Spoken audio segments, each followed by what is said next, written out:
You're listening to the Good Old Boys Fantasy Football Podcast. Now here's your hosts, Kevin, Derek, and Alex. Alrighty, welcome in, ladies and gentlemen, to another episode of the Good Old Boys Fantasy Football Podcast. I am Derek, and I am joined, as always, by your co-host, Kevin. Alex should be moseying along shortly, and we look forward to that. But, Kevin, how are we doing tonight? I'm doing great, man. So this is a fun time of year if you are a sports enthusiast, right? You have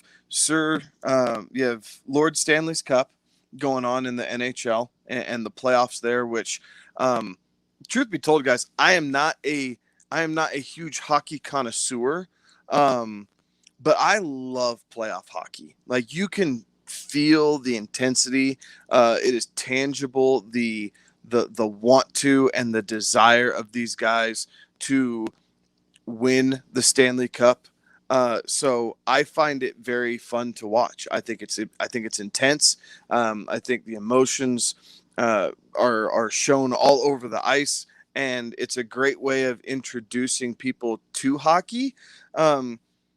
Just because the fans and the atmosphere help it be engaging. So that's my side note about hockey for today. I promise I don't know enough about it to continue talking about it, and I apologize for those who do know hockey that I've somehow defaced your sport. I apologize. That being said, basketball's on too. Playoff basketball is good. There's a lot of different things. Hawks and Sixers were playing earlier tonight. So we're blessed here in Denver, Derek, right, that the Nuggets and the Avalanche are both in the second round of their respective playoffs. So there's a little bit of hometown feeling behind there, but it's making it fun. It's making the nights go by pretty quick because generally they play on opposite nights. So there's always something to be engaged with. And I'd say the Colorado Rockies, but quite frankly, they suck, and I won't watch another game until the Montforts sell the team. Once the Rockies are sold to an owner who actually gives a crap, I will then start to consume hometown baseball, as it were. But other than that, it's good. A lot of coach speak going along through the NFL. So things have kind of hit the dog days, right? We're getting into some of these mandatory mini camps. So we're getting a little bit of news about that I know we're going to touch on. But all things considered, there's quite a bit of sports entertainment to consume at the moment. So even though we're in the dog days of summer and NFL hasn't really fired off yet, there's enough on to pique my interest because there's other things that I can look at and say, hey, yeah, this is entertaining for a night. I can buy into this, sit down, have a little bit of tequila, watch some sports, and call it a good night. There you go.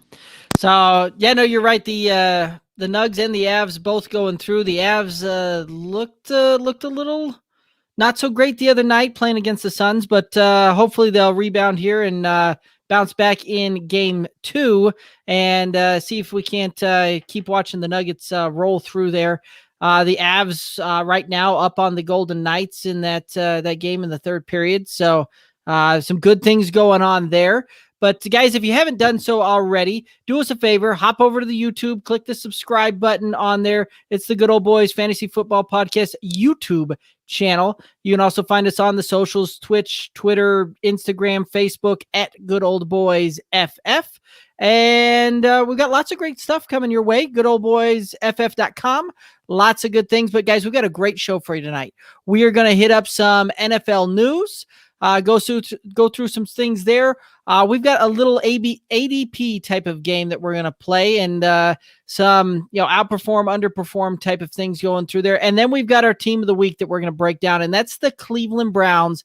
And the Cleveland Browns are a lot more fun to talk about these days than they were even last year or previously into that. So got some good things going there. But let's go ahead and hop on over into the news. And Kevin, you already mentioned it, a lot of coach speak going on there in the NFL, to the point where you're looking through some of these timelines and looking through some of these reports, and a lot of it is trying to sift through and see what really is coach speak and what really isn't, and how that's going to affect. The OTAs have kind of concluded there. A lot of mini camps are starting. You had Aaron Rodgers officially become a holdout today, missing the mini camp, was a no-show on that one. the Ravens re-signed or signed Gus Edwards to an extension, 2 years, $10 million. Julio Jones made some news over the last little bit where he was traded for a 2022 second and a 2023 fourth. The Falcons also getting back a 2023 sixth rounder in there. The Vikings signed Rashard Breeland, and Cam Newton hurt his right hand in OTAs. So, Kevin, what are you making of some of this news? That is just something to kind of talk about, honestly. Like, the biggest thing is still the Aaron Rodgers deal. Like, yes, he didn't show up. Yes, the Packers can fine him $93,000 in change if he doesn't show up for this mandatory minicamp. From all information gathered across the sports universe, no one knows what Aaron Rodgers is going to do. Seemingly, like, we don't know if he's going to show up tomorrow. We don't know if he's going to sit out all 3 days. We don't know if the Packers are actually going to charge him that $93,000 worth of fines, or if they're just going to let, hey, okay, fine, haha, you got this, we're not going to charge you, and then kind of move on. So there's that. I think the one thing that we didn't have in here that I found interesting was Juwan James. And only because the Broncos had him on the roster and he became the center of controversy, right? Blows out his Achilles doing activities outside of the hub, right? Outside of the clubhouse, if you will. And so the Broncos cut him and didn't have to pay him like $15 million. Well, he got signed by the Ravens on a 2-year deal, which is mind-blowing, but apparently there's still people in NFL circles who thinks there's talent there. But you have to have him on the field for that talent to show. Outside of that, God bless you, Julio Jones. Atlanta thanks you. Best of luck in Tennessee, and we'll see what it brings here in the AFC. Yeah, the funny thing was, and I don't know if it's really funny, but the interesting thing is probably a better way to put that is you and I were in some drafts going through there and watching some of the comments blow up there with other folks in the community and watching Twitter, just the fantasy Twitter universe there just kind of explode around this news, and the instant reactions towards how this drastically affects Ryan Tannehill, of all folks. And, a lot of things that I saw there where people were instantly moving him up into almost a top 5 quarterback type of range, top 6 at the worst case. And I am not a buyer of that one. And so I guess kind of that being said, right, where do you think this really affects some of these guys surrounding this and some of the auxiliary pieces there, right? Like, what does this do for AJ Brown? What does this do for Ryan Tannehill? What does it do for Matt Ryan and Calvin Ridley and the receiving core over there in Atlanta for you? Calvin Ridley was already a top 10 receiver coming in, like in both redraft and dynasty purposes. I think that fits. He's somewhere in the top 10. We don't know exactly how that's going to pan out necessarily. Calvin Ridley has still had a game or two each of the past 2 seasons where he is completely gone, like completely disappears. Maybe that was some of the play calling. Maybe that was Matt Ryan not finding him. Maybe it was Calvin Ridley not finding ways to beat the coverage. Like, there's a lot of different things that could include that. But overall, he's going to be, I think he's a wide receiver 1, and he's being drafted as such, right? Like, you can play with the numbers and kind of see how that goes. So Ridley doesn't change a whole lot for me. Like, it cements it, but it doesn't necessarily elevate it. Russell Gage is the guy that elevates for me in the Falcons offense. Right now, he is going like stupid late, 14th, 15th, 16th round in a lot of drafts up till this point. I just picked him up. What was that, Derek, in the 13th? I just picked him up in the 13th round of a best ball league. Yeah. Right before we started the show. I feel really good about that because he is clearly the number 2 option in Atlanta now. We were talking about this, Derek, and you mentioned, he was on pace for 90 receptions for like 1,100 yards and like 9 touchdowns or something like that through a 17-game slate by the end of last year. I'll take that. Like, what's wrong with that? So he's a guy who has some value. On the Tennessee side, Tannehill, I think Tannehill, I think it helps them be more efficient. I think they're going to do a little bit more with their passing work now. Not that they're going to run more passing plays, that they're going to be able to do more with that set amount. This is still a run-first team. This is still a team that is completely centralized around Derrick Henry.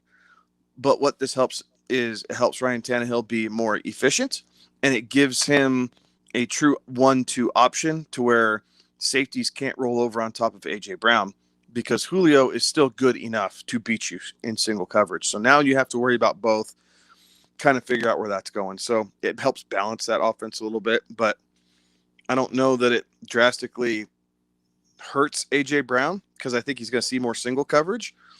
And I also don't think it necessarily helps Ryan Tannehill, because they're not going to throw the ball all that much more. Yeah, that was kind of my take on that as well. And a lot of that kind of goes back to, I wrote an article, after we got done with some of the coaching carousel and changes and that kind of stuff, and it's up on our website. You can read it there.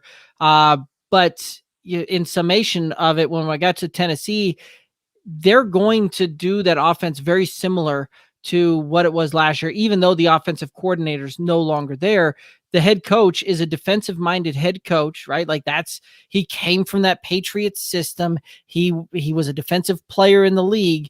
And so when you look at how they like to win games, it's in that same kind of mold. They want to play really good defense, and they want to control the clock with the run, and they've got a running back that can do that. And where Ryan Tannehill has seen success in Tennessee is, like you said, being very, very efficient and having a guy like A.J. Brown that can be a one-touch type of receiver, and you can hit him on a quick slant and he can take it to the house kind of thing, running over a guy along the way. But that I don't see an uptick in the passing game either, simply from the standpoint that they lost several key receiving weapons during this offseason off of that Tennessee team, right? Like, they lost Corey Davis, who signed with another team. They lost Jonnu Smith, who signed with another team. Adam Humphries is no longer there either. You brought in Van Jefferson Josh Reynolds. Yep, I was the wrong Rams. Sorry.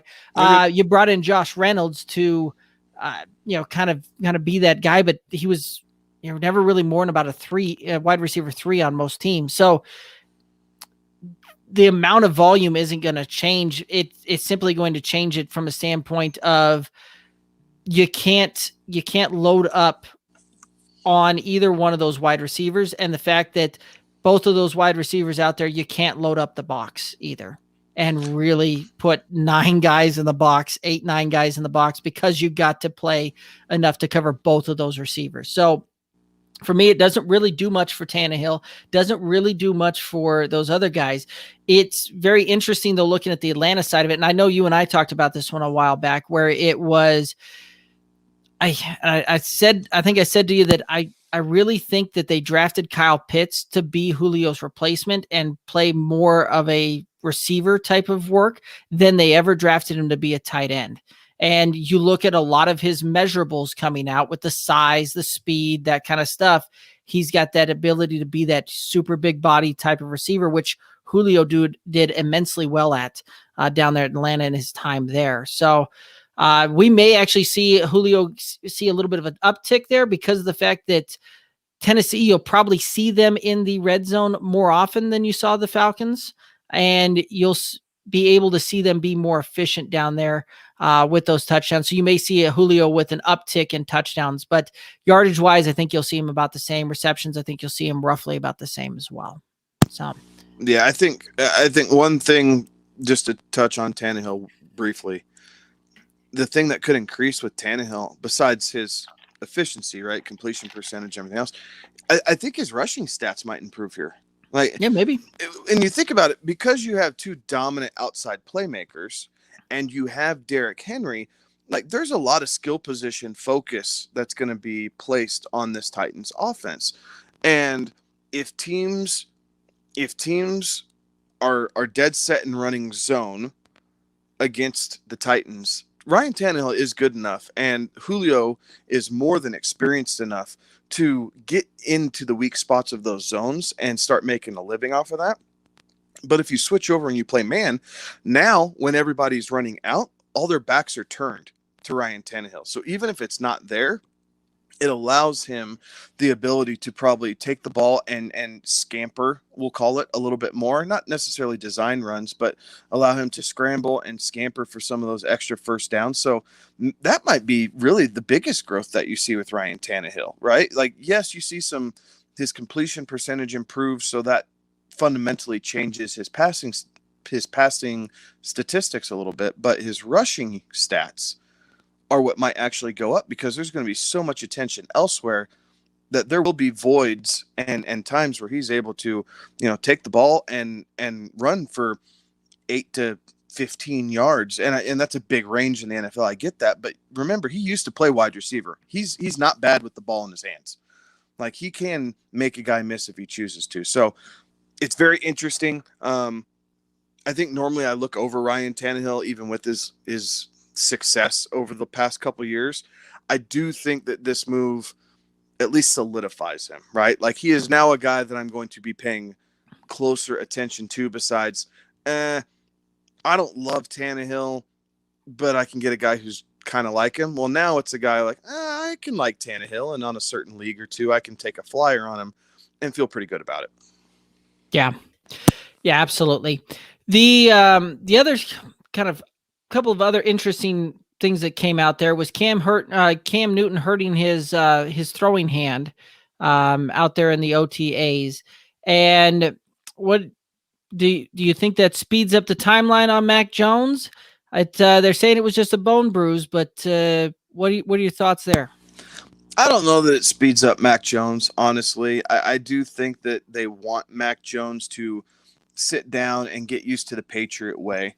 Like, I can completely see where Belichick wants Mac Jones to really get close to Josh McDaniels and understand the playbook. And not to say that he won't get playing time. I just don't know that it speeds it up. Like, you have your guy in Cam.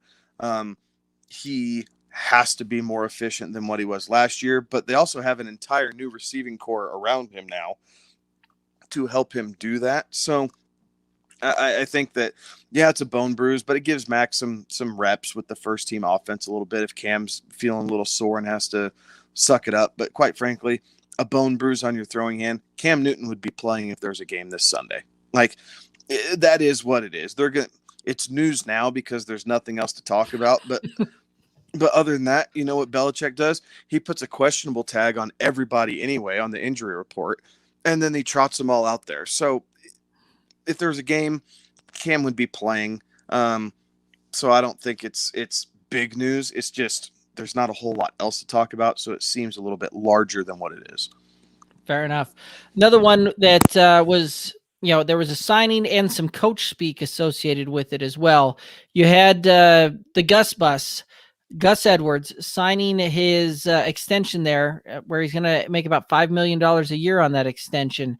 And the coach coming out saying that they want to do two things on the offensive coordinator was saying they wanted to do two more things. One, they wanted to pass the ball more, and they've got a running by committee approach that they're going to be looking to take there. So while it doesn't necessarily mean much for Gus Edwards, who was incredibly efficient the last couple of years in the league, the question is, what does it do for J.K. Dobbins here in some of this?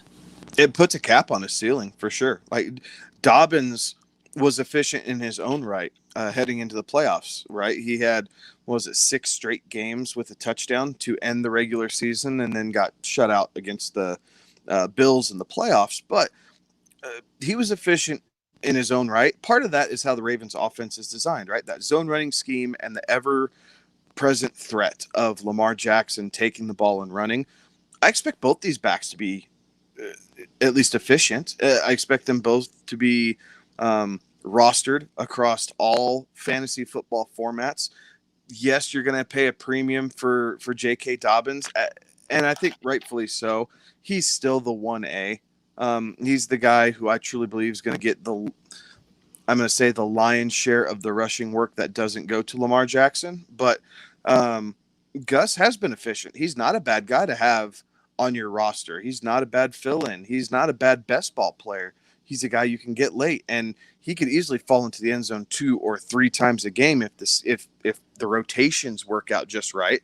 And you end up with a great performance out of Gus Edwards. All this stuff is within his wheelhouse. He receives the ball fairly well out of the backfield as well. He does a good job picking up the blitz. Like, Gus Edwards' limitations has been the guys in front of him. It's not necessarily what Gus Edwards can do, right? Like, he had Mark Ingram, who capped his ability, because Mark Ingram, especially that first season in Baltimore, was outstanding. And then last year, then you had a three-headed monster, right? You had Mark Ingram and Gus Edwards. Oh, and then you had this electric rookie that you just drafted, and then it all kind of shuffled out. So I could see this being a 1-2 punch, but I think both guys have enough volume heading their way to make them fantasy relevant. So downgrade J.K. Dobbins slightly. Yeah, absolutely. He kind of drops out. So instead of being in that bottom of that, the bottom of that kind of third tier of running backs, if you will, he falls into kind of that middle of the fourth tier, because I do think that this does cap his ceiling, and it raises Gus Edwards a little bit. So maybe now, instead of having to pick him up in the 12th round, maybe you need to pick him up in like the 10th and do that to make sure that you have a running back depth piece that is going to see some work. That's always a big thing when you're looking for running back depth. You want to see the clear path to volume. Gus Edwards has some of that. So that's where I guess the extension of Edwards kind of solidifies. The Ravens like this guy, and they're going to use him. So now we need to find out where the right place is to evaluate him fantasy-wise and where he can best fit on our rosters. Yeah, absolutely. I would agree with that as well. Let's go ahead and move on over to some ADP performance, unless you've got any other thoughts on the news. No, I like ADPs. It's draft season. Let's get to it. All righty. So guys, with the ADP, right, like you look at a lot of these things, and that ADP is ultimately going to determine the value of how you're able to construct your roster there, just based on where guys are being drafted and the average there. So we're going to go through here, and we're going to talk a little bit on some overperform, underperform type of players based on their current ADP position. And when we talk about overperforming or underperforming, we're talking about guys that are going to have a delta of roughly 10 in either direction on that, right? So if they're going to outperform, they're running back 30, but we think that they're going to be a top 20 kind of guy type of deal. And the flip side also holding true there, that they're being drafted around, running back 20, and we think that they're going to be a 30 or worse type of running back. That's what we're talking about here. And, we'll just kind of go through some of these different things and talk some of those things through. So Kevin, who do you got that is a ADP outperformer? I have three of them. And if you were paying attention to the show last week, they all come from the same team. It is all three Indianapolis Colts receivers in T.Y. Hilton, Michael Pittman, and Paris Campbell. I made my claim last week. I think all three of these guys will finish in wide receiver 2 territory. Currently, all three of these guys are being drafted in wide receiver 3 or later territory. Pittman kind of in the middle of that wide receiver 3 territory. T.Y. Hilton at the bottom of that wide receiver 3 territory. And Paris Campbell, who's being drafted, is kind of like a wide receiver 5. So all three of them. I think all three of these Colts receivers are going to outperform their ADP. So value. There's value there. Value is good to have. So I'm not saying run out and grab them, super early. But, if you can finagle it, at least one of these guys. You don't want to bank on one team doing it. But if you can get your hands on one of these guys, more power to you. And really, Derek, you said you thought Campbell had the chance to outperform Pittman last week, right? So That leaves the most value. If you can get a guy in the roughly 13th, 14th round, is where Paris Campbell's going, and he ends up being a wide receiver 2, which would essentially make him a fifth round player. That's a ton of value. That's 9 rounds of value that you got off a guy that you're going to end up starting damn near every single week in most roster construction layouts. So there's a ton of value there. But those are definitely the guys that jump off the page at me. When I'm seeing outperform, I'm looking for Colts wide receivers because I think all three of them will outperform their ADP. Yes, and right there with you. Like I said, I staked my kind of planted the flag on Paris Campbell last week on that one and still sticking by that. You look at it, he is the 69th wide receiver off the board in a lot of cases. And I very easily see him outperforming that spot by roughly 50 spots when it's all said and done. So, yep, I'm agreeing with you on that one wholeheartedly. And some other guys out there too that can drastically outperform ADP. Russell Gage is a guy we brought up just a little bit ago, and he's a guy that in a lot of cases is being drafted right around Paris Campbell. And yeah, is a guy that in most places he's the 77th wide receiver off of the board. So actually taken after Paris Campbell in a lot of cases.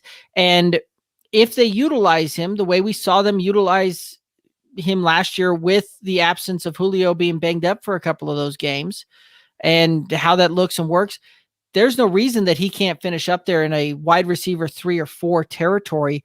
But you're drafting him as a late round dart throw type of guy, and a guy that I think will easily outperform that. Going through and looking at a couple of guys when you're talking or running back there, there's a few that kind of stuck out to me, and Mike Davis right now is being drafted as the running back 29 coming off the board. And that's a guy that right now with the way that Atlanta offense is constructed, he is the the running back 1 on that roster. He's going to start. He's going to get the volume. They don't really have a ton of other roster pieces around him in order to compete for running back touches there. So there's no reason that you can't see Mike Davis finish as a top 20 running back in there. Ronald Jones is another one that's being drafted at running back 30. And, everybody, I think people dismiss him a little bit because of the fact that Leonard Fournette had the playoff run that he had. But guys, Ronald Jones got hurt going into those last couple of games of the season, missed some time there, was a little banged up throughout that playoff run there as well. And I think that drastically affected how they utilized him. But when he was on the field last year, going through that, he was electric and has big play breakout type of speed and can utilize that. We saw that it come true a couple of times, including a 90-yard touchdown run where he just ran away from folks. So another guy that you can pick up, and with where he's going, a lot of times you're talking a 6th, 7th round running back that could easily get you in a mid running back 2 type of tier, where you typically have to spend a 3rd or 4th round draft capital to get a guy that's going to compete similarly. So when you're talking some ADP, like those are 3 guys for me that will outperform their ADP and do it very well for you. Let's maybe shift some gears then, unless you've got any more outperformers you want to mention. I think the one running back outperformer that I'm really starting to like, the more and more I look into it and this offseason goes, is Clyde Edwards-Helaire. Yep. I think that he was a guy who everyone drafted at the back end of the 1st round last year. First 3 or 4 games kind of started out with a bang, and then kind of faded as the Chiefs offense kind of really stuttered a little bit in the middle of the season. And they weren't using him quite as much as you thought, but he's the number 1 guy in that offense. He is clearly in line for the lion's share of touches there. Like the path to volume is very clear for him. And right now he's being drafted as the running back 18, 19, depending on what board you're looking at. I could see him finishing right around the top 10. I think he could finish in running back 1 territory. So it may not quite be that whole 10 spots that you were talking about, Derek, but for a guy that you're picking up is your RB2 in most cases, because you're getting him in the 3rd round at some point, depending on who you're drafting with, but middle of the 3rd round, call it, and he can outperform and be a top 10 guy for some of these guys that were drafted in the top half of the 2nd round. There's going to be a little value there, and especially for a guy that you weren't drafting to carry your fantasy team, the road to volume is there, and he very easily could be the guy that everyone drafted him to be last year. It just took him that full year to develop. So he's another guy that I'm really happy. Honestly, if I'm drafting and I can go running back, receiver, and then running back again in the third round, and if he's that running back I'm picking up in the third round, I'm really happy with that, guys, because I have that piece of the Chiefs offense, which we keep telling everyone, you got to find a way to get a piece of that offense. So it gets me a piece of that offense, and he has a guy with a lot of upside because the path to volume is there. Absolutely. Yeah, no, I like that one as well. Let's go ahead and talk about some underperformers. And same type of thing there, right? Guys that you think are being overdrafted right now that are not going to live up to their ADP. So who are some underperformers for you from an ADP standpoint? A guy who's being drafted right around Clyde Edwards-Helaire, coincidentally, who I think is going to go in the opposite direction, is Miles Sanders. I don't like Miles Sanders. I don't like that situation in Philadelphia. They brought in a bunch of different running backs to really kind of clutter that backfield. Sanders has that boom potential. So, yes, he has some best ball appeal, but outside of a couple 70-plus yard runs last year, I don't think that he's a guy who's going to be able to consistently perform for you.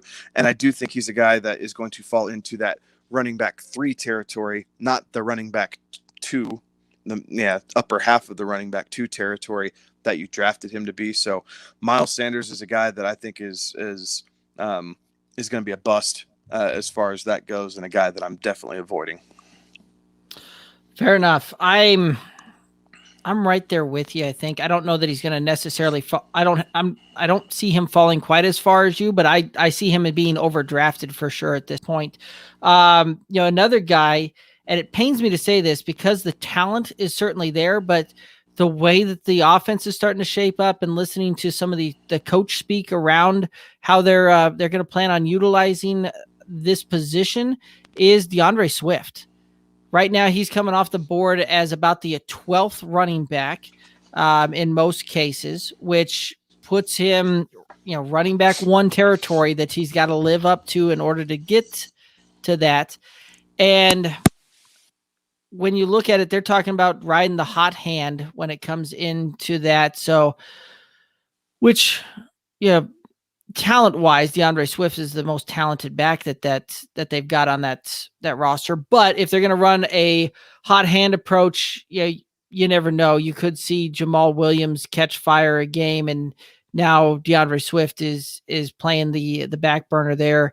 Yeah, they keep bringing in running backs to try out, things like that. They may end up bringing in Todd Gurley as well, and Todd Gurley could be a guy that could siphon off some touchdowns, things like that, like he did last year in Atlanta. So the fact that you've got the coaching staff talking about running back by committee, riding the hot hand, I don't see that Detroit offense being really any good at all this year. I don't see that defense being overly good. So they're going to be behind a fair bit. They're going to lose a lot of games, I do see. And so when it's all said and done, a bad offense that's going to lose quite a few games and a running back squad, I'm out on that one. And I think that that's one that he will disappoint and be a little overdrafted there. So I still see him finishing running back 2, but it's going to be fringe running back 2 for me. Yeah, I think so. Changing positions, here's 2 other guys from the same position group who I both think are being way overdrafted. One is Taysom Hill. I'm in the Jameis Winston camp, and it's not necessarily the round comparison. It's more so, like you said, the I guess I consider it the ADP of where the quarterbacks are. Like Taysom Hill is currently the 20th quarterback off the board. He's not finishing in the top 20 of quarterbacks, guys. Like I really think that Jameis, it's his job to lose right now. Yes, Taysom will be used, but I don't know that he's going to be used enough to garner a, QB2 consideration in a super flex league. So he's a guy that I'm fading. I'm not liking Taysom Hill at all. And another guy who everyone just for whatever reason, is claiming in the fantasy community, is claiming this guy, the starter, is Trey Lance. I don't think Trey Lance sees the field if Jimmy G stays healthy. I think they want to develop Trey Lance. I think that offense, or really that team, is built for more of a win now purpose. And yes, Trey Lance can help him continue that. But Jimmy G's coming off an injury. He's playing for his football career here, guys. Like, he's not just out playing for a position and knowing that, well, if I don't make it, I can go on to some other team. Like, Jimmy G's quite possibly playing for his football career with the way the quarterback position across the NFL is set up right now. So he's not going to go down without a fight. He's going to go in. He's going to compete. He has a handle on the playbook already. So he's a leg up there in the fact that he understands the terminology and the concepts that the 49ers use. So I don't see Trey Lance getting on the field unless Jimmy G gets injured, which he's had issues staying healthy, so that's possible. He is definitely health resistant. Yes, he is. He's a little health resistant, so there's that possibility. But Trey Lance is the 22nd quarterback overall. No, Trey Lance is not the 22nd quarterback overall this season, guys. Like, I'm not going to buy that. I'm not going to buy any reason that Trey Lance should be drafted in a redraft league behind Trevor Lawrence, who we know is starting from day one, who Ryan Fitzpatrick is going after him, Jameis Winston, Derek Carr, Daniel Jones, and Cam Newton. Like, those are the immediate guys whose ADP is lower than Trey Lance. I don't see him beating any one of these guys in a redraft league by the time it's all said and done with this season. Don't get me wrong. The kid has talent. I think he will have some success in the NFL. How much, only time will tell. But for the 2021 season, and that's what we're talking about right now, drafting, I'm not drafting him there. I would rather take my chances with Derek Carr, who quietly had a really, really good season last year, guys. Like, go look at the numbers. Derek Carr had a very good season. He finished as QB 14. Is that correct, Derek? I believe. I don't know that he made it that high, but he wasn't far off of it either. Give me 2 seconds. Oh, no, QB 13. He was QB 13 and half okay, point. so yeah, and he was extremely efficient. So it's just all those things adding up. So those are just two guys that, again, buyer beware. They're just guys that I'm fading. I'm not liking Taysom Hill, and this season I'm not liking Trey Lance. This same time next year, I might love Trey Lance. Like, who knows what's going to happen and what the roster constructs are going to look like. But for 2021, that's where I'm sitting on those quarterbacks in particular. Gotcha. The one I've got is probably going to cause a little bit of stir in the community, so to speak here, but is a guy that came out of nowhere last year, had a phenomenal finish, and in the wide receiver grouping, he literally exploded onto the scene, things like that. And there was a lot of things that led up to that. But Justin Jefferson right now is being the 8th wide receiver taken off the board. Now, extremely talented. He's got a good offense there. But when you look at why he exploded like he did, Minnesota had a horrendous defense last year. They were just bad defensively, so they were behind in a lot of games. They had to throw the ball to play catch up there. And I don't see that happening again. They made a lot of moves this offseason to, shore up that defense there. And I think that, Mike Zimmer, a defensive-minded head coach, will have brought that thing around. So we're not going to see that bad defense leave them in a lot of holes where they've got to try and play catch up all game long. And you saw both Adam Thielen and Justin Jefferson have incredibly good finishes. He'll still finish very well. He'll certainly be up there, but I see him down there kind of middle of wide receiver 2 when it's all said and done. Yeah, I think some regression based off of that historical rookie campaign is to be expected, right? Like, it's and everybody kind of falls into it differently in what camp you're in. Yes, he's a phenomenal talent, but I don't know that we will have to see how he adjusts to a full season of being the wide receiver one. It is quite possible that him and Adam Thielen kind of switch roles. The coverage gets rolled to Jefferson. We talked about this when we covered the Vikings a couple weeks back, right? I made this exact same case. You can see coverage being shifted towards Jefferson, the safety rolling over the top a little bit if they're playing back, right? Because you still have Dalvin Cook to deal with. But I do think that you're going to see them play a little bit deeper to not get beat on some of the deep balls that they did last year by Jefferson. And they're going to make it a little bit harder for him to get that run after the catch and be able to accumulate some of the yards that he was able to get last year. Yeah, I can't imagine a world in which he's able to duplicate that on a run-first team with an improved defense. I just don't see it happening. And apparently I'm riding solo dolo for a little bit there. So wait for Kevin to hop back in here. We'll go ahead and look at another guy that has the potential to underperform there a little bit. Oh, good. I was getting nervous. I was going to have to really roll solo. Difficulties. You were talking, and all of a sudden, it just straight kicked me out, like no warning. It just blacked out, and then went back to my home screen. So I apologize. I'm not sure what's going on. Yeah, I don't know, this internet thing. I tell you what, one of these days we'll figure it out. Right. Well, Kevin, do you have any other underperform or overperforms? Anything that you want to tell the folks about? I think one guy that could be a sneaky overperformer is Will Fuller again. Yeah. I know he still has some of that health resistant stigma around him, but the games he missed last year weren't health reasons, right? He had the substance issue, took the suspension, finishes, starts this season with being out week 1 to finish that up, and then he's off and running. But right now he's being drafted around wide receiver 30. Guys, Will Fuller's going to finish above wide receiver 30 as long as he can remain healthy. He really did show last year that he could do that. So I think he's a guy you could see him finish, wide receiver 20. That's well within his skill set.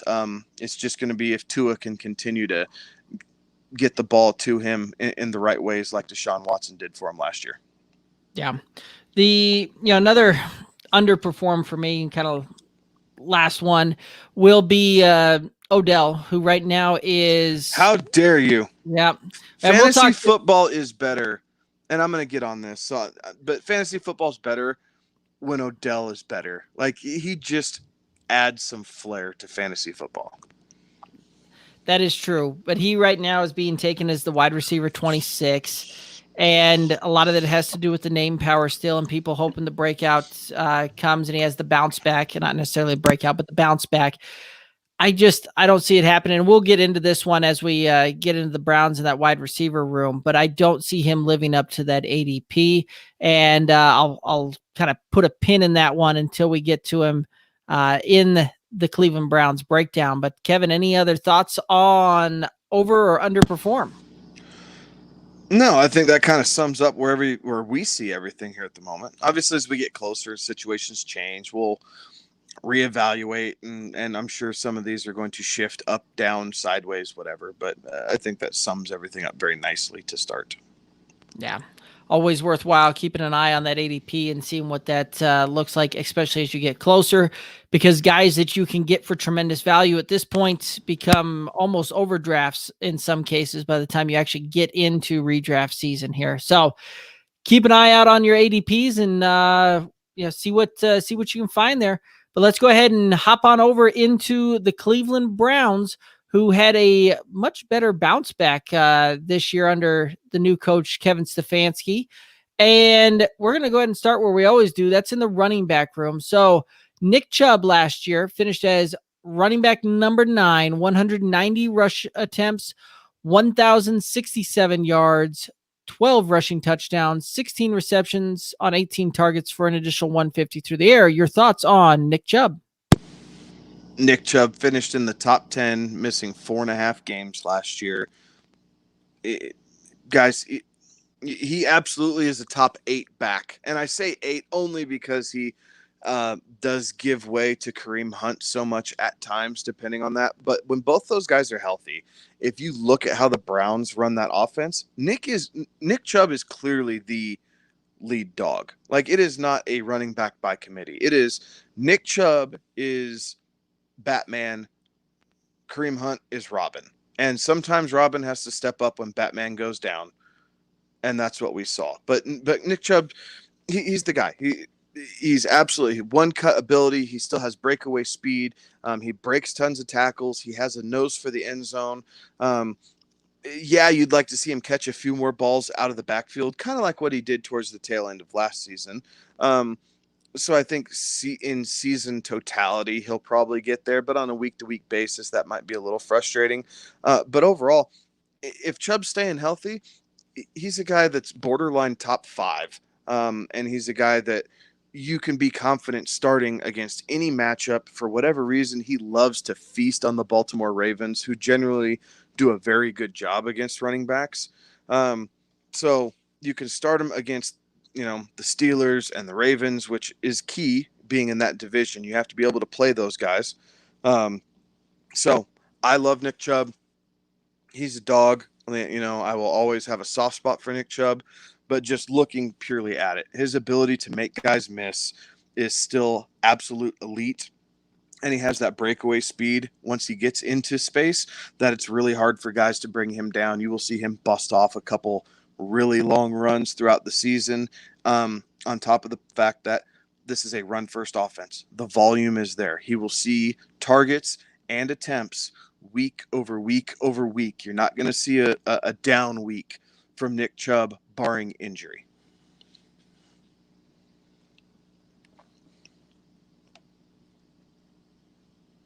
Which one that is?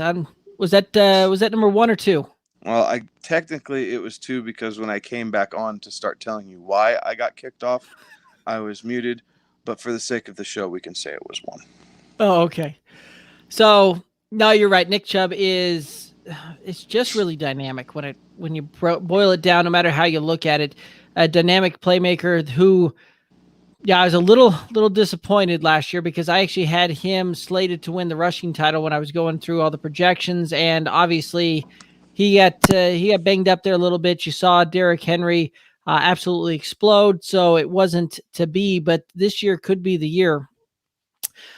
Cleveland's offense, when it comes to it, is incredibly efficient on the ground, and we saw that.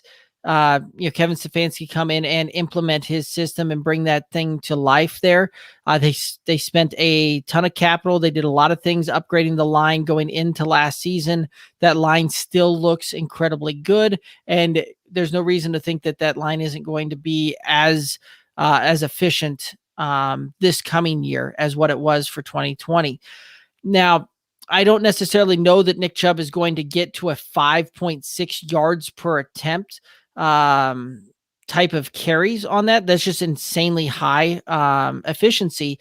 But even if he drops down to 4.7 or 4.8, which is still very much in the realm of possibility, you're going to see a guy that's going to get 300 plus touches and be very good when he gets those things. And the Browns are going to feed him the ball, roughly about 20 attempts a game, whether it's 20 opportunities, with a little bit of pass sprinkled in, but mostly a lot of rushing attempts going through it. So I see him having another similar season to it, and is a guy that I actually love sitting there in the back half of most of these drafts, looking at it, because people will stay away from him a little bit because he doesn't have that pass catching upside. But a guy that I love the value of where you can typically get him off of the board in most of these drafts. So a guy that I will be putting on a lot of rosters going through this coming season. Let's go ahead and look at Kareem Hunt, who finished as running back number 10 last year, 198 attempts, 841 yards, 6 rushing touchdowns, 38 receptions on 51 targets for 304 and 5 through the air. Your thoughts on Kareem Hunt? Kareem Hunt had a really good season last year. Part of it was because of those 4.5 games that Nick Chubb missed.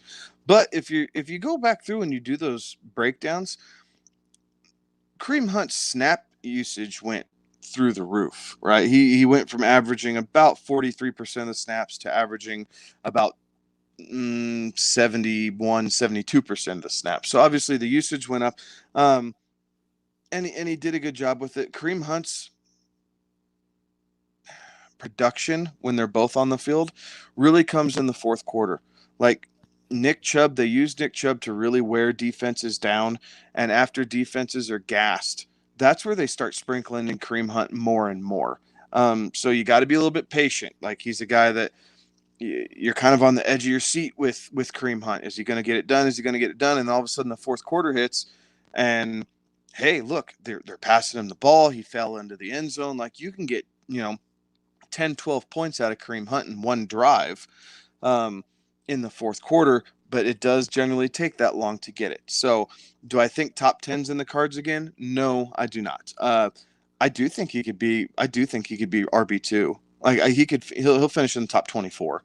I think a lot of that's just based off of how the Browns run their offense. Obviously in PPR leagues, you get those cheat points or those extra points, if you will, because they use him so much in the passing game.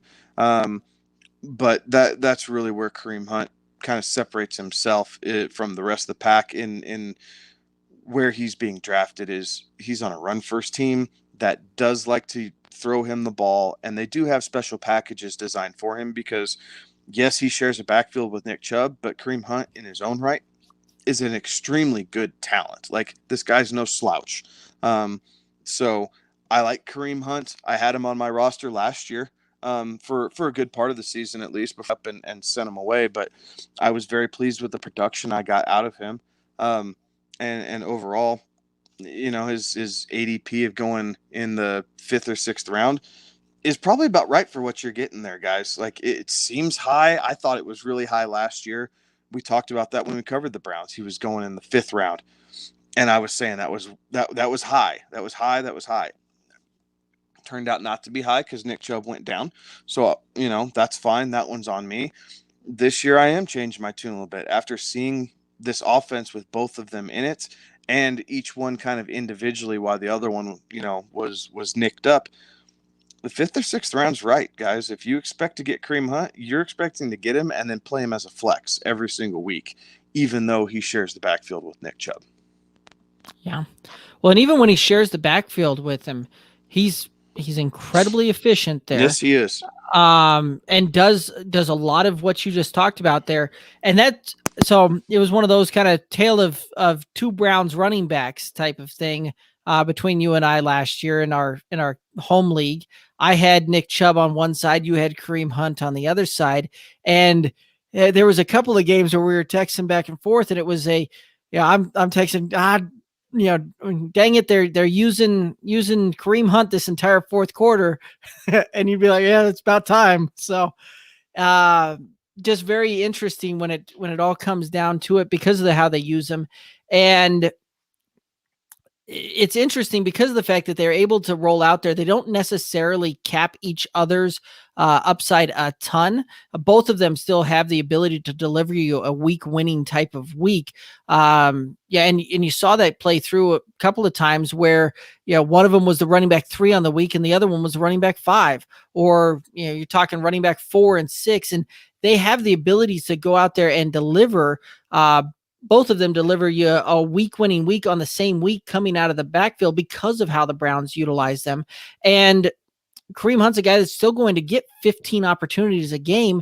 It may not be in the traditional sense of how you typically see a running back used, but they are going to find a way for him to touch the ball and get the opportunities. And it's going to come in the tune of about 15 opportunities a game, which for a running back in the 5th or 6th round, that typically is not where you see that type of usage.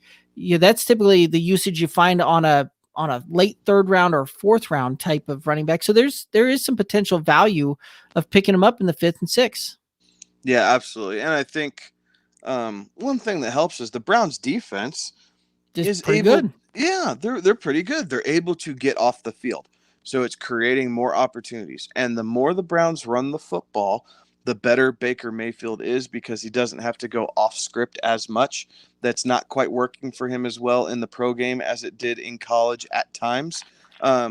So by the Browns being able to run the ball, Nick Chubb, Kareem Hunt, or use the short passing game, the screen game, mainly with Hunt, but Chubb gets sprinkled in there as well.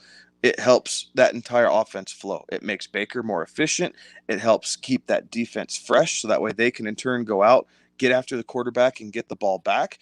And it sucks up the safeties again, guys, and it helps create single coverage matchups where Baker is much more efficient than trying to thread the needle against double coverage or squeeze it into tight zone windows at times. Yep. Well, any desire to talk about any of the other running backs that they've got on this Cleveland Browns team? Not at this time. And it's not that Dearness Johnson, who had 1 week last week where he kind of flashed and he was a waiver wire darling, right? And then the amount of fabs spent on that gentleman. Right. And then Felton, who they just drafted, I think he's going to be used mostly on special teams this year. He's really going to have to work his way up to any sort of meaningful playing time, both for the Browns and for fantasy purposes. So right now it's 1A and 1B. And the rest of the guys are just kind of fighting for whatever scraps get left behind. Yep. Actually, that brings up an interesting question for you because I know it's one that will get asked, and so we'll just address it here. We talk a lot about, potential handcuffs, things like that. Is there a world in which you're going through and handcuffing Nick Chubb with Kareem Hunt? I'm sure there is a world where that does happen, and also a world where that works. I generally, when I'm drafting, don't pay attention to bye weeks. But if I were really looking, if I drafted Nick Chubb at the end of the first, like what you were talking about, I would really be starting to look at bye weeks to see if I had another running back on my team already to make sure that all three of those guys didn't get hit. Because, yes, it's only 1 week, but depending on how your scoring format goes, like if you're against the median, all the different things that you can do in fantasy football scoring, it at least it'll make me take pause. I think you can make it work. I mean, last year was really proof of it, even when they were both healthy, right? You can make that work. You can have one in your RB spot. You kind of just play the other one as a flex and just kind of make it work for you. I claim, my thought is that Kareem Hunt's going to finish as an RB2. So ADP wise, I mean, where I see them finishing, yeah. I mean, if you have the chance to, you'd almost be silly not to, based off of what we've been talking about. It's truly the one team in the NFL that I think you could do that with and probably be safe as far as one and the other. Because Kareem Hunt is not just a handcuff. Like he is completely independent to Nick Chubb, even though they're on the same team. So I don't see Hunt as your traditional handcuff. I see him as a guy who's being drafted, as a running back 2 and as a late running back 2 and can fulfill that ADP. Like, I don't know that you're going to get RB10 out of that again, so you may not get a ton of extra value there, but I don't think his floor is really any lower than that. So I do think you have a safe floor. So there's nothing wrong with that. It's a safe pick at that point to have two guys with guaranteed volume. You can go for upside and big plays elsewhere. Gotcha. Yeah, for me, that's one of those that what you're talking about makes sense when you go through it, and especially putting the logic behind it. It's almost a hard thing for me to rationalize that through when I go through it.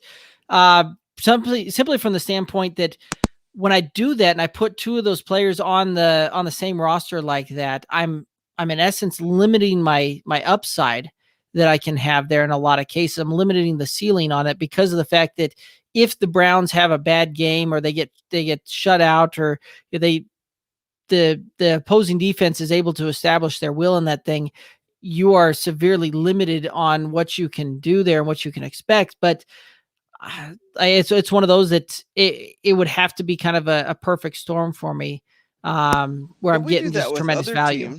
In just different positions and don't think about it, right? We always talk about the stack. Right. Well, what happens, if that stack doesn't play out? You're getting dinged twice, right? So it's similar but different, right? Because Right. they're in the same positional group, and really at a position group in fantasy football that everyone is going after, and you're doing everything you can to have some depth and a leg up and try and separate yourself from the pack. But we do that a lot of times. Justin Jefferson. If the Vikings go out and Kirk Cousins shit the bed, then Adam Thielen, Justin Jefferson, Irv Smith, all those guys could be affected. Now, the running back is kind of separate, but he's tied in there as well, right? Dalvin Cook's passing numbers might be down, but maybe he could break a long one off, 50-yard touchdown run, and it makes up the entire day. If Kirk Cousins only throws 13 passes like he did in week 3, then yeah, your entire skill position set that's dependent on Cousins to feed him the ball gets hammered. So it does sound dirty. It does sound dirty. And I knew that's where you're going. I was thinking about that as we were talking about Chubb. But based off how the offense is run and how Stefanski likes that team to move and operate, this is the safest 1-2 punch in fantasy football. It's not Zeke and Tony Pollard. It's not Dalvin Cook and Alexander Madison. It's not Jacobs and Drake or Connor and Edwards. It is Hunt and Chubb. Like, this is the safest 1-2 punch in fantasy football.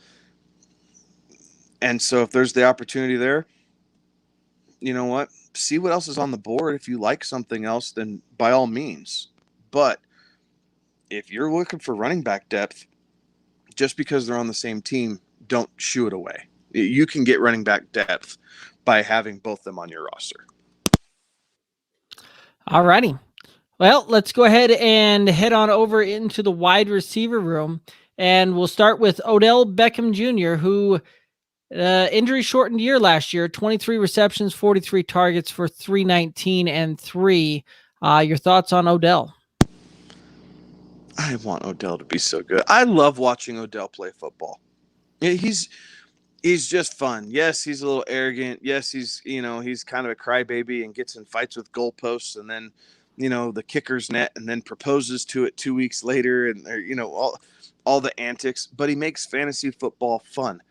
And Odell is that caliber of receiver still that he can change the entire course of your fantasy team's week by himself. We haven't seen it lately. So by me saying that, it's like, well, yeah, but I don't know that there's a but there. Let's get past the injuries, with the way this running attack is, and everybody's a little bit more familiar with the offense.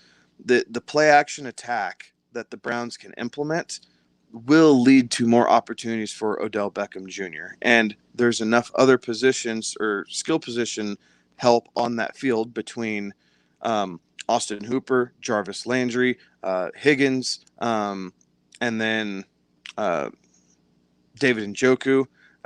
There's enough other guys out there that he can't be doubled up all game long. Like he doesn't require that anymore. So you're going to see some more opportunities. And as long as Baker doesn't continue to force him the ball when it's not there, like he did in 2018, which caused so much or 2019, which caused so much frustration.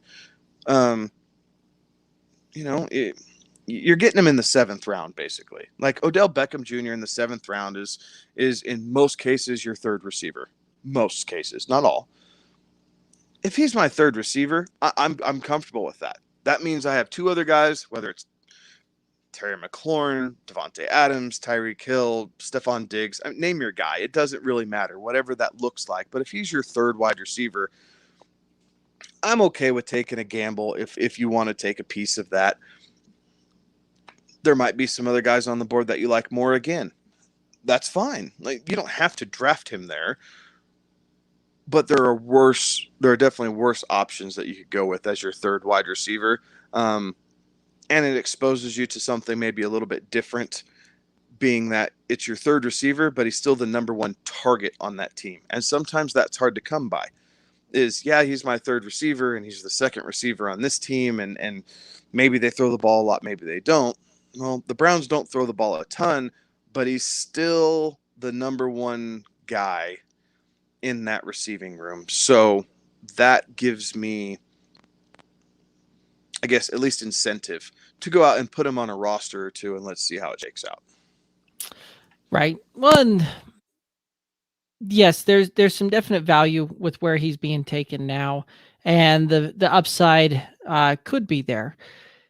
It's one of those two that, man, I look at it from the standpoint of what you've seen over the last couple of years, right? And when you see him and Baker out on the field together, it doesn't necessarily look like they mesh overly well together, because of the fact that you sit there and start seeing Baker start forcing the ball in there and start doing that. And yeah, it was one of those that last year when we were going through some of those things, he went down. The Browns came out of having those just awful weather games, and then you saw Baker kind of take off in that back part of the season and have some pretty phenomenal games. And I believe when I said that, I sent that to both you and Alex saying, yeah, it really does look like Baker's a better quarterback without Odell on the field. And I think a lot of that has to do with the fact that Odell, I don't know if it's Baker feels like he needs to force the ball in there, if that's the way that it's scripted and all of that, because they're trying to get a playmaker the ball. But for whatever reason, those two seem to have a difficult time getting on the same page when you see them out there and playing together. And so Odell definitely has value on there. And I think that, if nothing else, you've got name value there later on if you're looking to try and make a trade, some of those types of things down the road, but is not a guy that I'm just overly eager to go out and put on my roster. Okay, let's play a game. We like this game. All right. Odell or. That's what we're calling this game. Okay, Odell or. Odell or Deontay Johnson. I'll take Deontay. Okay. Brandon Ayuk. Push. Okay, Ayuk's going 8 spots ahead of Odell. T. Higgins. I'll take T. Higgins. Okay, he's going 1 spot after Odell. Will Fuller. I'll take Will Fuller. Okay. Chase Claypool. That I'll probably switch, and that's probably where I'm looking at Odell. Okay. DJ Chark.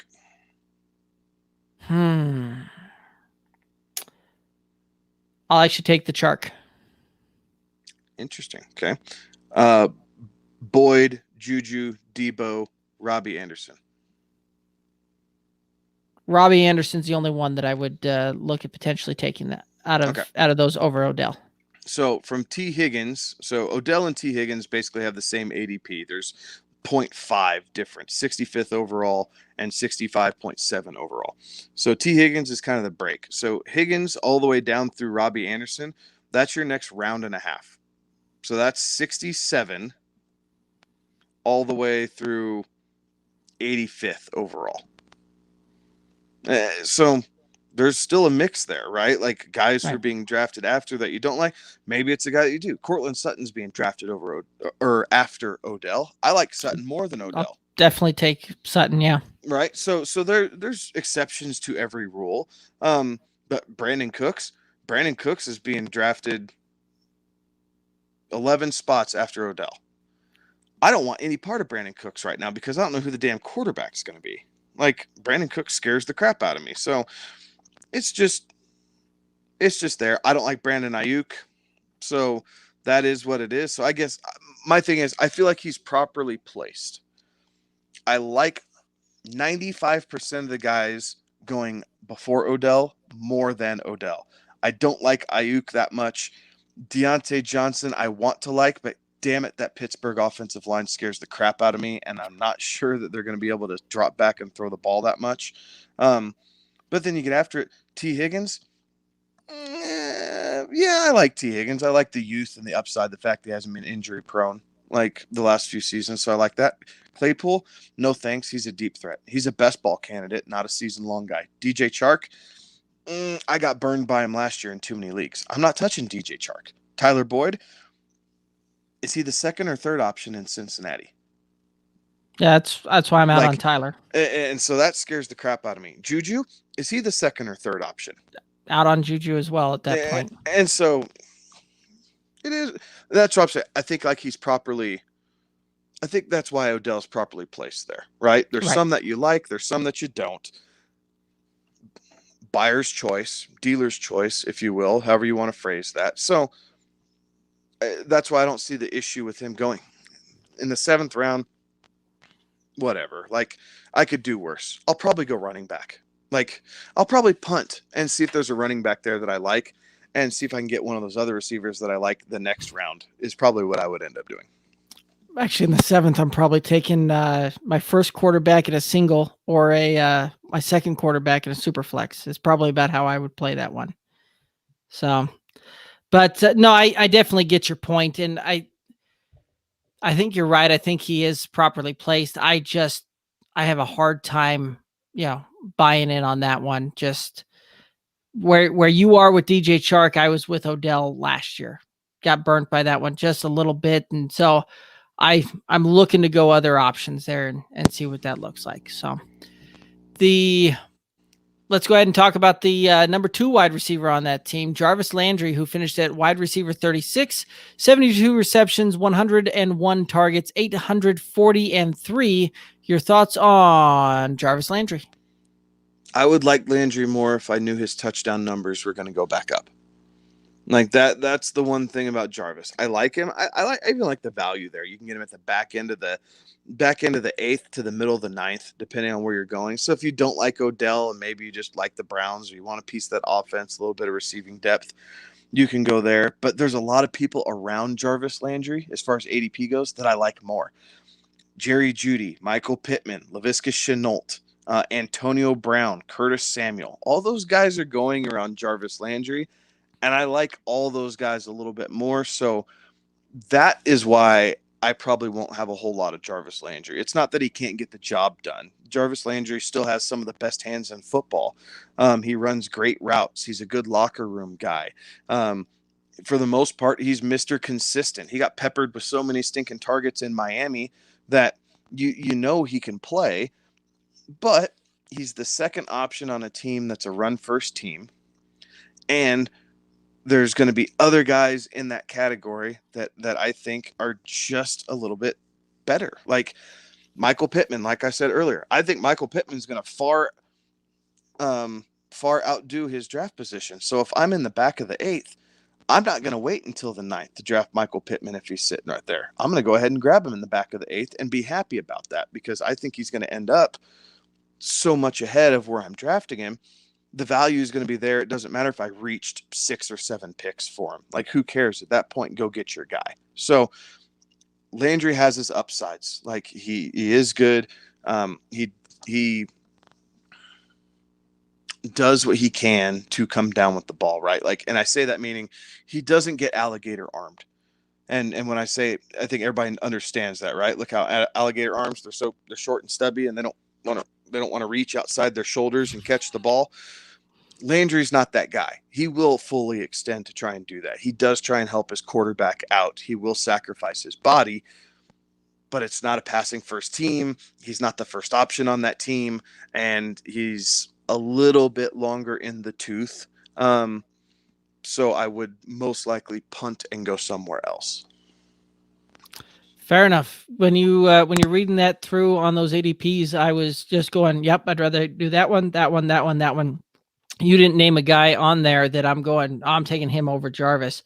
But Jarvis does have some very, very, very just safe floor about him, right? And in the 8th round, you're putting him on there as a 3rd or 4th type of wide receiver. So definitely some value there and definitely some things to play out, but not loving the ceiling on that one because I don't know the ceiling gets above wide receiver 2 territory. Right. And I don't even know. I don't see him anywhere. I can't project a world where I see him at wide receiver 24 or better. Yes. And I guess when I'm looking at that average draft position around Jarvis, all of those guys I know aren't going to fall. There's a lot of buzz around all these guys. Jarvis Landry's been quiet, right? So you can like Jarvis, but he's probably a healthy, responsible gamble to pick up a round later than what you actually think you should draft him. You may not get him. That's always possible. So you want to make sure you have a plan in your draft board and everything else. But all those other guys that I drafted, I don't want to take the gamble that I'm going to be around too late on any of those guys. I will take the gamble that I could be around too late on Jarvis by waiting one more turn. And if he's not there, then guess what? I can turn around and I can pick up a Michael Gallup or a T.Y. Hilton or, something in that neighborhood if I'm desperate for a receiver and get guys who are going to have a little bit more volume headed their way. Fair enough. Any desire to talk about Rashard Higgins or any of the other wide receivers in this Cleveland Browns wide receiver room? Higgins seems to be good for about a game or two each season, right? Like, he's not consistent enough to be on my fantasy radar. He might be a super late pick in a best ball league, depending on how deep it is and how many teams are in it. But Higgins is a guy, yes, they brought him back. They obviously like what he's doing. But, again, it's a run-first team. I'm not looking at their third and fourth and fifth receiving options on a run-first team. That doesn't do anything for me when I'm building a fantasy roster. I'd rather go for, youth and see what's out there. So if I'm passing on Rashard Higgins, maybe I'm going Allen Lazard if Aaron Rodgers comes back. If I'm passing on Higgins, that's probably because I already took a Russell Gage or a Paris Campbell. So I already have that young guy with upside who's going to see a higher snap count and usage come his way. So not my cup of tea. And then Talking Sports with Manny is agreeing that Jarvis is a safe play. And then he also had a question for us with DPJ, a good stash or no? Donovan People-Jones, what are your thoughts on him? Yeah, I mean, he's only coming into his second season. I think he got a little bit of run last year, right, with Odell being down, and they were kind of flexing through some of that. So, I mean, hell, especially if you're taxi squad. I'm assuming you're talking dynasty, Manny. So if you're stashing him and your taxi squad allows you to keep guys into their second year, and you're not filling it up with guys that you like more, yeah, sure. There's nothing wrong seeing how he develops. There's a good chance Odell's not going to be with the Browns, maybe even through this season, right? There's already talks about them trading Odell. So if that's the case, then he immediately gets upgraded and kind of see where he fits in. I don't know if he's going to play the Z or the X, but I think X is the most likely spot for him, given his size and stature. Jarvis Landry's more that Z receiver who can go play the slot and then slide outside when he has to. So I don't think there's anything wrong with stashing him. But as always, youth springs eternal with dynasty football. And there are some guys, and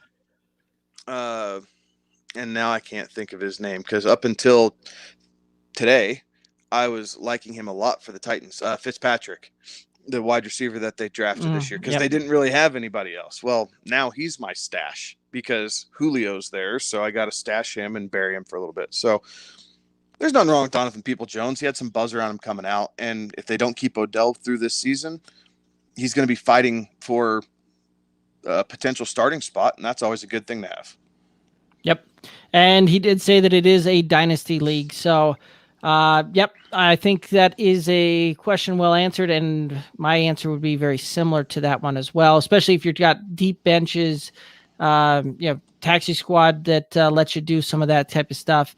And Manny's saying that he also drafted Des Fitzpatrick everywhere else too, so you two are on a similar wavelength there, it sounds like. So. I was really liking him up until today. I was like, sweet, man, this guy has a clear path to at least contend for, playing opposite of AJ Brown. And then the Julio thing finally went through, and I'm going, well, damn it in one hand, but you're picking him up in the third or fourth round of rookie drafts. And some you've even been able to pick him up off the free agent after the draft is done if you're playing with guys who aren't as familiar with the wide receiver depth there. So it is what it is. you never know when some of these guys are going to pop, right? We know about these first, second, third round guys, coming out of the draft, but these guys picked up in the fourth and fifth round make good careers in the NFL. We just don't have as easy of a time predicting when they're going to pop onto the scene. Absolutely. Well, let's go ahead and move on over into some tight ends, and they've got a few of them over there in Cleveland, as you can imagine, being a run-first team. Austin Hooper finished at tight end number 21 last year, 46 receptions, 70 targets, 435 and 4 through the air. Your thoughts on Austin Hooper? I'm sure Austin Hooper sleeps very well at night counting his millions of dollars that Cleveland threw his way, but I don't understand why Cleveland threw him so much money. Like, he's a decent run blocker. He's not a great run blocker. He's a good pass catcher, but he runs a lot of those deep seam routes. Well, do you really need him to run deep seam routes? Like, yeah, if the play action game's working, you want him to get behind the linebackers and in front of the safeties right there. And quite frankly, that's what he did a lot of his damage with. But he's just, you want him to be better. He probably is a better player than what fantasy relevance is showing. But he's a guy, he's going to be, maybe if he's lucky, back end of tight end 1. Most likely he's a tight end 2 this season, guys. Like, he's a guy that you can, look for matchups, play the waiver wire, pick him up, drop him 5 different times throughout the season, depending on what's going on with your team. Because it gets down to this point where you're only seeing 43.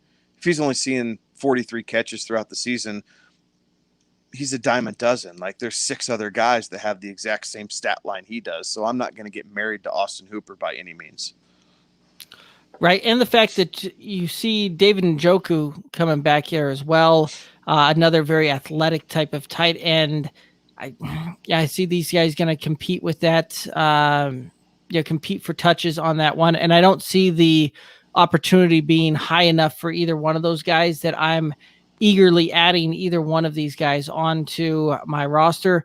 Austin Hooper definitely played that very well, though, having a very good year in 2019 with Atlanta, and then signing as a free agent with the Cleveland Browns and getting that big contract. And it was a move last year. I remember him signing that we were kind of scratching our heads a little bit, going, I don't see how this is really going to fit in and work, because of how we thought Kevin Stefanski was going to run that offense, and what we thought was going to happen ended up happening. So I don't necessarily see much more upside than kind of that middle tight end 2 type of range for him myself. Let's go ahead and talk about David Njoku. And David Njoku had a very injury-shortened year last year. Only 19 receptions, 29 targets for 213 and 2. Your thoughts on David Njoku? This guy's a really good athlete. He really is. He's expressed a couple different times how he wants out of Cleveland. Cleveland has yet to grant his request and allow him to seek a trade. So it'll be interesting to see how that kind of develops through this offseason, because the tight end behind Njoku, Harrison Bryant, is a guy I like a lot, actually. I think he's probably the best tight end on the roster, just raw talent-wise. He needs to develop a little bit more, but Harrison Bryant, I think, is going to be a very, very good player in the NFL. So Njoku, I don't even know, much like Odell, if he's going to be with the team halfway through the season, at the beginning of the season.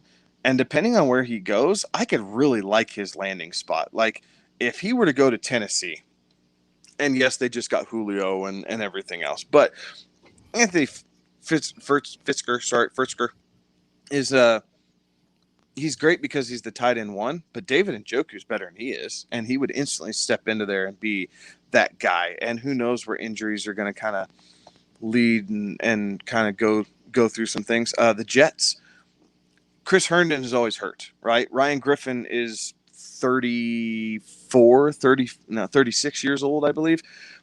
So they could use a little bit of good youth at tight end. David Njoku would actually be really good with the Jets to work with Zach Wilson. Like, that'd be a pairing that I'd be happy with. While he's with the Browns, he does nothing for me, guys. Like, he's a great athlete. he's definitely popped in a couple of different moments, but this team, this system that he plays in, he does nothing for me. I'm not even looking at him on draft day. Yeah, he's a guy that maybe take a flyer on a stream type of thing, but no, I'm right there with you. Let's go ahead and move on over to, unless you want to talk about the rookie that they just drafted there. I mean, we don't have to spend a whole hell of a lot of time on him, just because I know that third string tight ends are not necessarily fun to talk about.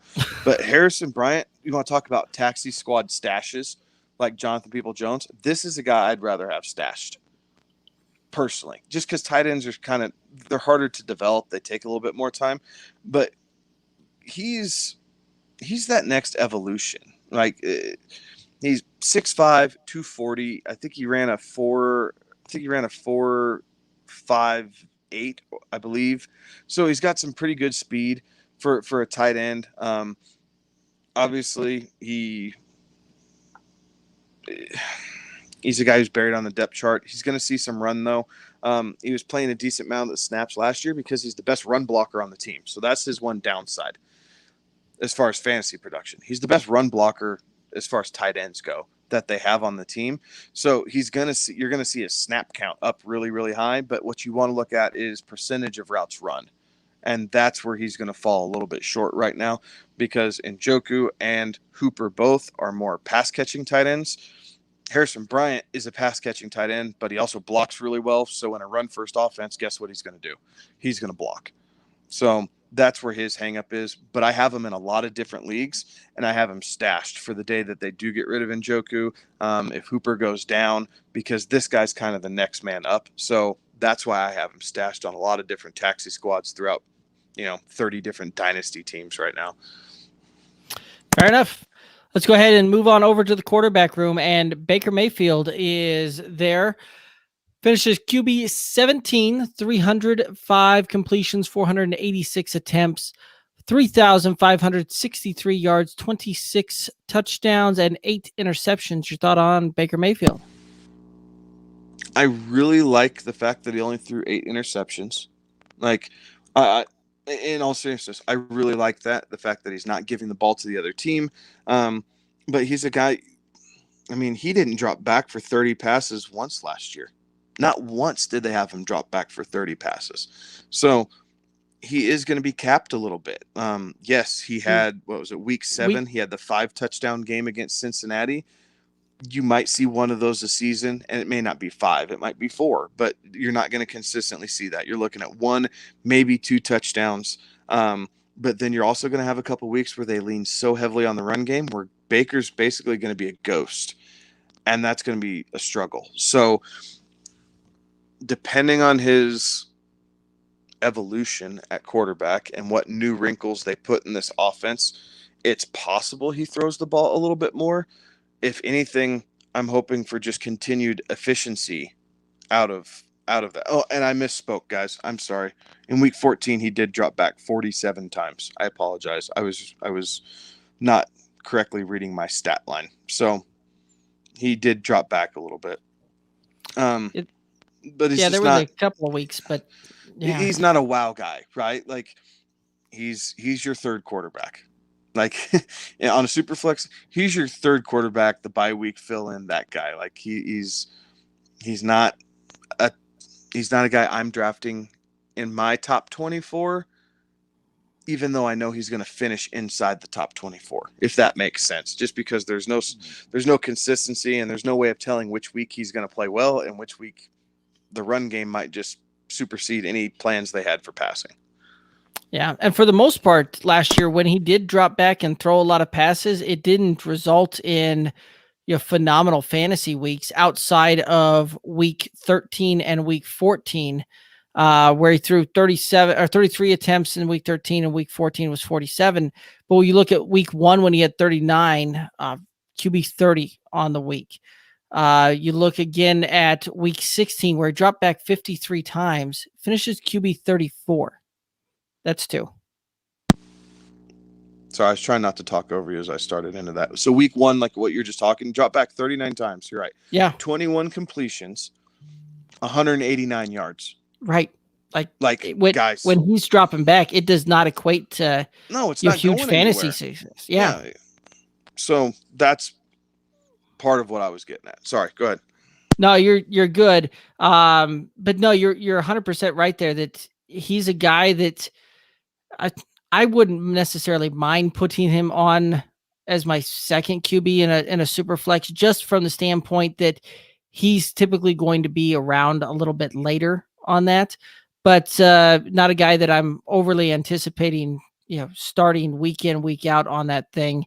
He's a guy that's, is going to be more of a matchup dependent type of thing for my super flex, is how I would look to draft him and play him. But and that's painful to say from the standpoint of, we all know how big of an Oklahoma fan I am, and watching Baker play back there. But he has definitely found a system in which he can thrive in the NFL.